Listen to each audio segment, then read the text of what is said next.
السلام علیکم ملګرو د پاکستان او د افغانستان د روان سیریز په اړه ډیر مهم خبر راغلی دی. دا سیریز به کله شروع کیږي؟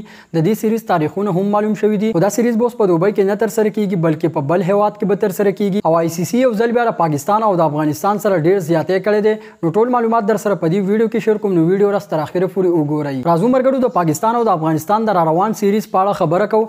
دا سیریز چې کوم دی اول په دوبۍ کې تر سره کېدو، خو اوس به دا سیریز په دوبۍ کې نه بلکې په سریلانکا کې تر سره کیږي. څنګه چې تاسو پته چې پاکستان او د افغانستان دا سیریز به د اگست په میاشت کې شروع کیږي چې میاشت نه وته هم کم ټیم پاتې دی. خبره کوي چې ولی به دوبۍ په ځبانې د پاکستان او د افغانستان د میچونو په سریلانکا کې تر سره کیږي. نو څنګه چې تاسو پته چې ایشیا کپ شروع کیږي، د ایشیا کپ سلور میچونو په پاکستان کې کیږي او د ایشیا کپ چې کوم باقی نه میچونو دي نو په سریلانکا کې تر سره کیږي. پاکستان او د افغانستان د سیریز هم ایشیا کپ ته بالکل نږدې شروع کیږي. نو پاکستان او د افغانستان کرکټ بورډ ترمنځ وای دا فیصله شوې چې دا میچونو اوس د دوبۍ په ځبانې په سریلانکا کې تر سره کیږي. لا اپیشلی د پاکستان او د افغانستان د سیریز شیډول نه دی اعلان شوی. پاکستان او د افغانستان د سیریز ممکنه تاریخونه داري چې پاکستان او افغانستان ترمنځ به اولنۍ 50 اوریزلو په 13 اگست باندې شروع کیږي، دویمه 50 اوریزلو په 16 اگست باندې شروع کیږي او دریمه 50 اوریزلو په 22 اگست باندې شروع کیږي. نو اول خو پاکستان او د افغانستان د سیریز په دوبۍ کې تر سره کېدو، خو اوس نوې دا خبر راغلی چې دا سیریز به اوس په سریلانکا کې تر سره کیږي.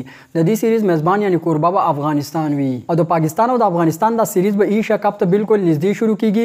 چې څنګه پاکستان او د افغانستان د سیریز ختم شونه اته ورځې بعد به بیا پس ایشیا کپ شروع کیږي. چې مخکې نه د ایشیا کپ شیډول اعلان شوی دی چې په ایشیا کپ کې به اولنۍ میچ د پاکستان او د نیپال د لوبډلې ترمنځ په پاکستان کې د ملتان په ګراوند باندې په 13 اگست باندې تر سره کیږي. نو په دې سیریز کې د پاکستان او د افغانستان د ایشیا کپ د لپاره ډیر ښه پریکټیس او تیاری وشي. پاکستان او د افغانستان ترمنځ یو ډیر زبردست سیریز تر سره کیدونکې دی چې میاشتې نه وته هم کم ټیم پاتې دی. نو دا د پاکستان او د افغانستان د سیریز په اړه نوې او تازه خبر. راځو مرګرو آی سی سی چې کوم دی د پاکستان او د افغانستان د کرکټ مینوال ډیر زیات خپه کړي دي. څنګه چې تاسو پته چې بل ورځ آی سی سی د ورلد کپ د لپاره پرومو ویډیو جاری کړی و چې پرې کې پاکستان او افغانستان سره ډیر زیاتې شوې دي. ورلد کپ د پرومو ویډیو به تاسو کتلی پرې کې چې کوم د پاکستان او افغانستان نه لوبغاړي داسې راغستل شوی نو پکې پاکستان او افغانستان بیرغ جنډا راغستل شوی دا.